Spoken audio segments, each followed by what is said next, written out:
आज के इस वीडियो में सभी दीदी भैया को नमस्ते। दीदी आज के इस वीडियो में हम आप सभी को डीआरपी बीआरपी की नौकरी से संबंधित लिखित परीक्षा में आने वाले प्रश्न उत्तर के बारे में बताएंगे, क्योंकि इसको लेकर के बहुत सारी दीदियों का कमेंट आया हुआ है। ये है कमेंट, आप सब देख सकते हैं। बस एक ही सवाल पूछा जा रहा है कि दीदी ये जो डीआरपी की नौकरी है और बीआरपी की नौकरी है, जब इसकी लिखित परीक्षा होगी तो लिखित परीक्षा में किस प्रकार के प्रश्न आएंगे, प्लीज बताइए। तो दीदी आज के इस वीडियो में हम आप सभी के लिए लिखित परीक्षा से संबंधित पूरी सीरीज लेकर के आए हैं, आप सब देख सकते हैं। और आज की यह वीडियो आप सभी दीदियों के लिए बहुत ही महत्वपूर्ण है, वीडियो को ध्यान पूर्वक से देखिएगा। तो चलिए वीडियो में हम आप सभी को एक एक प्रश्न हल करके बताते हैं, और जल्दी जल्दी से हमारा चैनल सब्सक्राइब करिए ताकि 1 लाख सब्सक्राइबर पूरा हो सके और सिल्वर प्ले बटन आ सके, और यह खुशी हम आप सभी दीदियों के साथ साझा कर सकें। तो चलिए दीदी वीडियो शुरू करते हैं। तो यहाँ पे आप सब देख सकते हैं, ये देखिए पूरा क्वेश्चन पेपर लेकर के आए हैं। चलिए इसको थोड़ा जूम कर लेते हैं। तो यहाँ पे दीदी आप सब देख सकते हैं, ये देखिए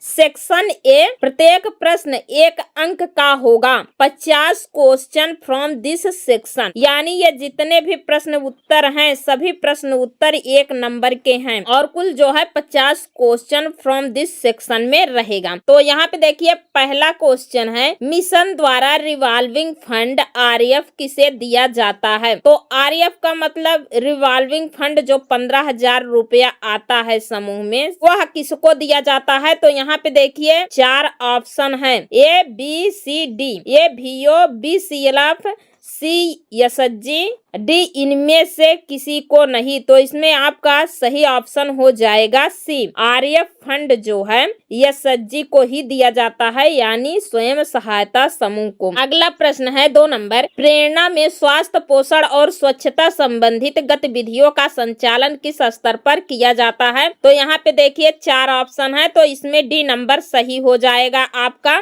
देखिए एसएचजी, वीओ, सीएलएफ और परिवार के स्तर पर जो है स्वास्थ्य स्वच्छता पोषण से संबंधित जानकारी दी जाती है। ठीक, अगला प्रश्न है 3 नंबर, इनमें से समुदाय के स्तर पर फ्रंट लाइन वर्कर कार्यकर्ता कौन कौन होता है? तो फ्रंट लाइन वर्कर कार्यकर्ता जो है इसमें देखिए एएनएम भी होती हैं, आंगनबाड़ी भी होती हैं, आशा बहू भी होती हैं। तो इसमें आपका डी नंबर सही हो जाएगा, उपरोक्त सभी। और अगला है 4 नंबर, ओआरएस घोल का प्रयोग कब किया जाता है? तो डायरिया दस्त में ओआरएस घोल का प्रयोग किया जाता है। तो इसमें आपका जो है ये वाला ऑप्शन सही हो जाएगा। ठीक, अगला है 5 नंबर, निम्नलिखित में से गरीबी के कारण क्या नहीं है? यानी इसमें गरीबी का कारण कौन नहीं है ये पूछा जा रहा है। ज्यादा बच्चे होना, साहूकार से कर्ज लेना, शिक्षा प्राप्त करना, गंभीर बीमारी से ग्रस्त होना। तो इसमें आपका सी नंबर सही हो जाएगा, शिक्षा प्राप्त करना। ठीक है, अगला पॉइंट है 6 नंबर, गरीब महिलाओं को समूह की जरूरत क्यों है? यानी जो महिलाएं गरीब हैं उनको समूह की जरूरत क्यों है? तो यहाँ पे देखिए 4 ऑप्शन दिया गया है, जीवन की सुरक्षा के लिए, आत्म गौरव एवं आत्मसम्मान के लिए, बचत की भावना को बढ़ाने के लिए। तो डी नंबर है उपरोक्त सभी। तब आपका यहाँ पर डी वाला ऑप्शन सही हो जाएगा, उपरोक्त सभी।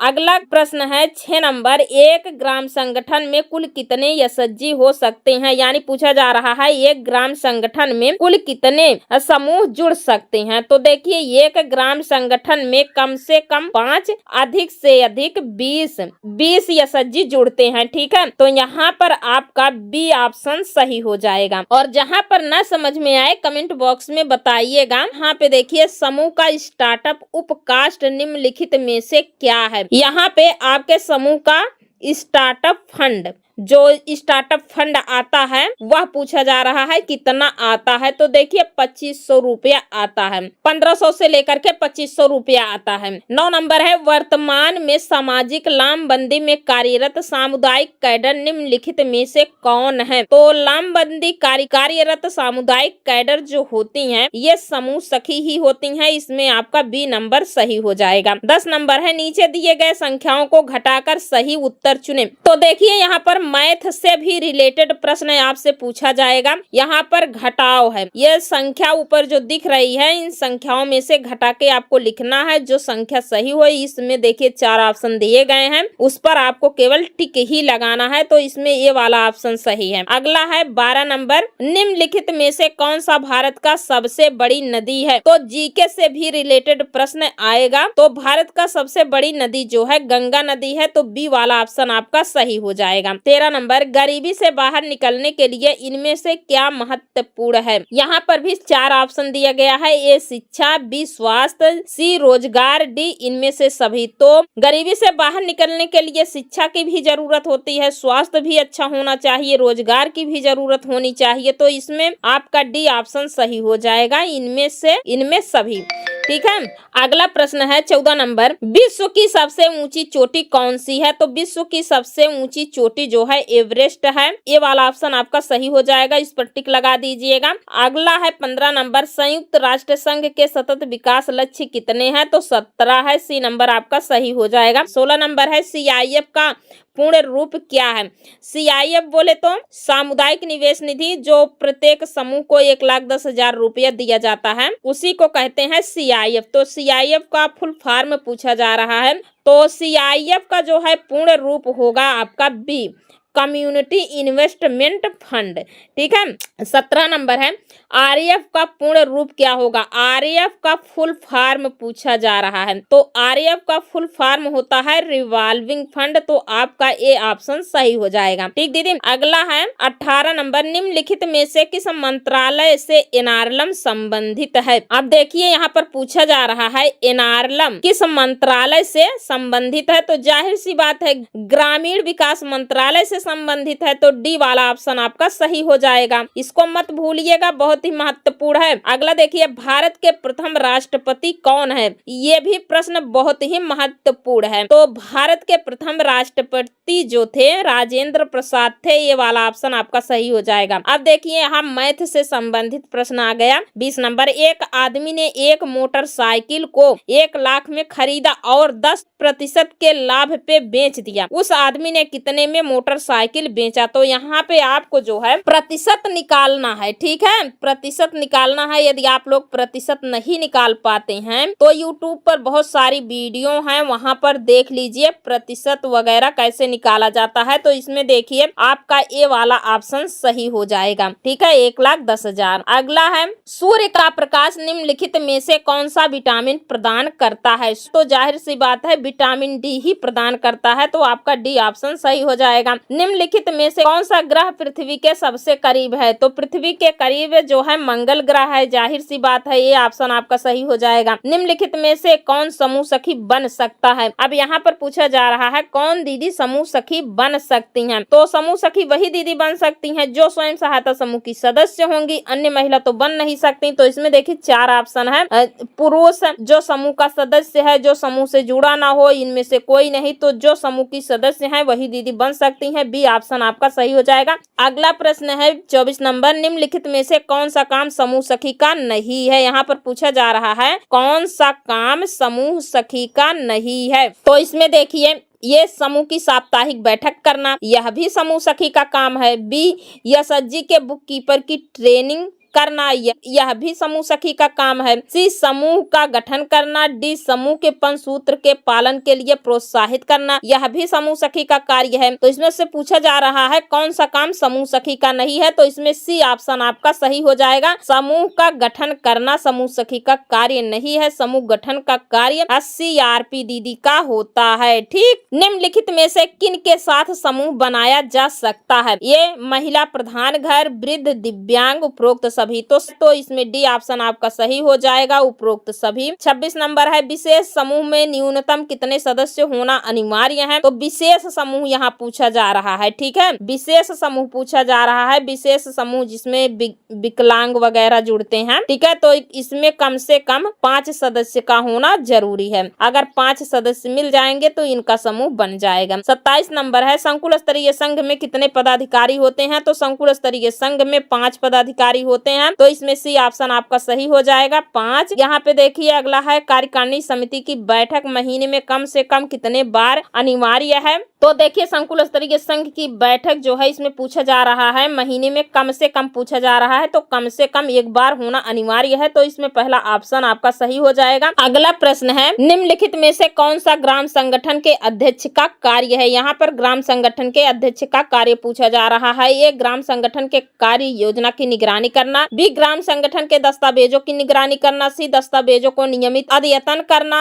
डी इनमें से कोई नहीं। तो इसमें आपका ये वाला ऑप्शन सही हो जाएगा। ग्राम संगठन के कार्य योजना की निगरानी करना यह अध्यक्ष का कार्य होता है। अगला है निम्नलिखित में से कौन सा कार्य ग्राम संगठन के सचिव का है। यहाँ पे देखिए ग्राम संगठन के सचिव का कार्य पूछा जा रहा है, तो ग्राम संगठन के सचिव का कार्य है ग्राम संगठन के दस्तावेजों की निगरानी करना। जी हाँ दीदी, ये वाला ऑप्शन आपका सही हो जाएगा। अगला है 31 नंबर निम्नलिखित में से कौन सा कार्य उप सचिव का है। यहाँ पर उप सचिव का कार्य पूछा जा रहा है। ठीक, तो यहाँ पे देखिए उप सचिव का कार्य है सचिव के कार्य में मदद करना। 4 ऑप्शन रहेंगे। पहले आपको प्रश्न को जो है अच्छे से पढ़ लेना है, उसको समझ लेना है, तो ही टिक लगाना है, क्योंकि जब आपका एक बार टिक लग जाएगा दोबारा से कट पिट करेंगी उसमें क्या होगा, यह आपका प्रश्न का उत्तर जो है खराब हो जाएगा। ठीक है, इसमें आपको नंबर नहीं मिल पाएंगे। तो उप सचिव का कार्य है सचिव के कार्य में मदद करना, बी ऑप्शन आपका सही हो जाएगा। अगला प्रश्न है 32 नंबर ग्राम संगठन में कुल कितनी उप समितियां होती हैं। तो ग्राम संगठन में कितनी उप समितियां होती हैं, यहाँ पे देखिए इसमें ये है 6, बी है 5, सी है 2, डी है 4। तो इसमें देखिए उप समितियों की बात करें तो ग्राम संगठन में कम से कम 4 उप समितियां बनाई जाती हैं। ठीक है, तो 4 पर अगर आप टिक लगा देती हैं तो भी आपका सही है, यदि 5 पर टिक लगा देंगी तो भी आपका सही है, क्योंकि ग्राम संगठन में समितियों की संख्या आवश्यकता अनुसार घटाई भी जा सकती है, बढ़ाई भी जा सकती है। अगला प्रश्न है 33 नंबर, यह उप समिति समूह के सदस्यों को आवश्यक प्रशिक्षण उपलब्ध कराएगी। यानी इसमें से किस समिति के द्वारा समूह के सदस्यों को प्रशिक्षण दिया जाता है। तो ये समूह निगरानी उप समिति, बी सामाजिक कार्य उप समिति, सी स्वास्थ्य उप समिति, डी सामाजिक समावेश एवं लामबंदी उप समिति। तो ट्रेनिंग प्रशिक्षण का कार्य जो है सामाजिक समावेश एवं लामबंदी उप समिति के द्वारा दिया जाता है, तो इसमें आपका डी नंबर सही हो जाएगा। अगला प्रश्न है 35 नंबर, निम्नलिखित में से कौन सी उप समिति सूक्ष्म ऋण नियोजन एमसीपी के अनुसार कार्य किया जा रहा है या नहीं, इसकी निगरानी रखती है। ठीक है, ये बहुत ही महत्वपूर्ण प्रश्न है, एमसीपी कार्य की निगरानी। ठीक, तो यहाँ पे देखिए ए आजीविका सामुदायिक निवेश निधि बैंक लिंकेज एवं ऋण वापसी उप समिति, बी सामाजिक कार्य उप समिति, सी स्वास्थ्य उप समिति, डी समूह निगरानी उप समिति। तो यहाँ पे आपका डी ऑप्शन सही हो जाएगा, समूह निगरानी उप समिति। ठीक है, 36 नंबर है कौन सी उप समिति सामाजिक समावेशन, लिंग भेद के आधारित मुद्दे, सामाजिक सुरक्षा जैसे मुद्दों पे कार्य करती है। तो सामाजिक सुरक्षा मुद्दों पर कौन सी समिति कार्य करती है, ये स्वास्थ्य उप समिति, बी सामाजिक कार्य उप समिति, सी आजीविका सामुदायिक निवेश निधि बैंक लिंकेज एवं ऋण वापसी उप समिति, डी इनमें से कोई नहीं। तो सामाजिक कार्य उप समिति, बी ऑप्शन आपका सही हो जाएगा। यह उप समिति जो है लिंग भेदभाव आधारित सामाजिक मुद्दों जैसे सुरक्षा पर कार्य करती है। 37 नंबर है कौन सी उप समिति अपने ग्राम में भ्रूण हत्या, शराबबंदी, शौचालय निर्माण तथा नशा मुक्ति जैसे मुद्दों पे काम करती है। तो यहाँ पे आपका ए ऑप्शन सही हो जाएगा, सामाजिक कार्य उप समिति। ठीक, अगला प्रश्न है 38 नंबर, निम्नलिखित अंकों का गुणा करिए। यहाँ पे देखिए गुणा भी आपसे पूछा जाएगा, ये है संख्या 156 240 में आपको गुणा करना है, तो इसका सही आंसर यहाँ पे आपको चुनना होगा। तो यहाँ पर बी ऑप्शन आपका सही हो जाएगा। यहाँ पे देखिए अगला प्रश्न है 39 नंबर, निम्नलिखित अंकों का गुणा कीजिए। यहाँ पर भी देखिए गुणा पूछा जा रहा है। यदि आपको गुणा भाग प्रतिशत निकालना नहीं आता है तो आप YouTube पर बहुत सारी वीडियो पड़ी है, देख लीजिए, आपको आ जाएगा। ठीक दीदी, तो इसमें आपका सही ऑप्शन हो जाएगा ए। 40 नंबर है एनआरएलएम का पूर्ण रूप क्या है। तो एनआरएलएम का पूर्ण रूप होता है राष्ट्रीय ग्रामीण आजीविका मिशन, सी ऑप्शन आपका सही हो जाएगा। 41 नंबर है संकुल स्तरीय संघ का गठन के लिए न्यूनतम कितने ग्राम संगठन होने चाहिए। तो देखिए संकुल स्तरीय संघ में ग्राम संगठन ही जुड़ता है, समूह तो जुड़ते नहीं हैं, तो जब संकुल स्तरीय संघ का गठन होता है तो उसमें कम से कम कितने ग्राम संगठन रहेंगे, तब आपके संकुल स्तरीय संघ का गठन होगा। तो कम से कम 5 ग्राम संगठन होना चाहिए। ठीक है, यहाँ पे देखिए दिया गया है ये 5, बी 8, सी 3, डी 10। तो कम से कम पूछा जा रहा है तो कम से कम 5। 42 नंबर है, संकुल स्तरीय संघ का गठन के लिए अधिकतम कितने ग्राम संगठन होने चाहिए। तो यहाँ पे देखिए आपसे न्यूनतम पूछा गया था। ठीक, ये ध्यान देने वाली बात है। और ये सब प्रश्न में आपसे अधिकतम कितने ग्राम संगठन होने चाहिए, अधिकतम कितने। तो देखिए अधिकतम 30 ग्राम संगठन एक संकुल स्तरीय संघ में जुड़ सकते हैं। यहाँ पे देखिए 30 दिया गया है, डी ऑप्शन आपका सही हो जाएगा। अगला है 43 नंबर, हिंदी भाषा किस लिपि में लिखी जाती है। तो देखिए हिंदी भाषा जो है देवनागरी लिपि में लिखी जाती है, सी ऑप्शन आपका सही हो जाएगा। अगला है संकुल स्तरीय संघ के पदाधिकारियों का कार्यकाल कितने वर्ष का होता है। ठीक है, यहाँ पर जो है संकुल स्तरीय संघ के पदाधिकारी का कार्यकाल पूछा जा रहा है। तो देखिए संकुल स्तरीय संघ के जो पदाधिकारी होते हैं उनका कार्यकाल केवल 2 वर्ष के लिए होता है। इसमें आपका बी ऑप्शन सही हो जाएगा। अगला प्रश्न है 45 नंबर, संकुल स्तरीय संघ में कितने पदाधिकारी होते हैं। तो देखिए संकुल स्तरीय संघ में 5 पदाधिकारी होते हैं, अध्यक्ष, उपाध्यक्ष, सचिव, उप सचिव, कोषाध्यक्ष। ठीक, याद रख लीजिए। और यहाँ पे देखिए अगला प्रश्न है, बैंक सखी का चयन कौन करता है। तो देखिए बैंक सखी जो होती हैं सीएलएफ की कैडर होती हैं। ठीक, तो इनका चयन जो है सीएलएफ के अंतर्गत ही किया जाता है और इनको मानदेय वगैरह सीएलएफ के अंतर्गत ही मिलता है। सी नंबर आपका सही हो जाएगा, सीएलएफ। ठीक, अब देखिए अगला प्रश्न है 47 नंबर, समूह सखी का चयन कौन करता है। तो देखिए एसएचजी, वीओ, सीएलएफ इनमें से कोई नहीं, और समूह सखी का चयन जो है वीओ के अंतर्गत ही किया जाता है। तो में सी ऑप्शन आपका सही हो जाएगा। अगला प्रश्न है 48 नंबर, बैंक सखी के चयन के उपरांत उससे कितने दिवस का प्रशिक्षण दिलाया जाएगा। तो जब बैंक सखी को देखिए कितने दिन का प्रशिक्षण दिया जाता है, तो 5 से 10 दिन का प्रशिक्षण दिया जाता है और यह प्रशिक्षण जो है आवासीय होता है। अगला प्रश्न है बैंक सखी का कार्य क्षेत्र क्या है। तो यहाँ पे देखिए इसमें आपका सही ऑप्शन हो जाएगा, बैंक सखी एक बैंक शाखा में नियुक्त होंगी। ठीक है,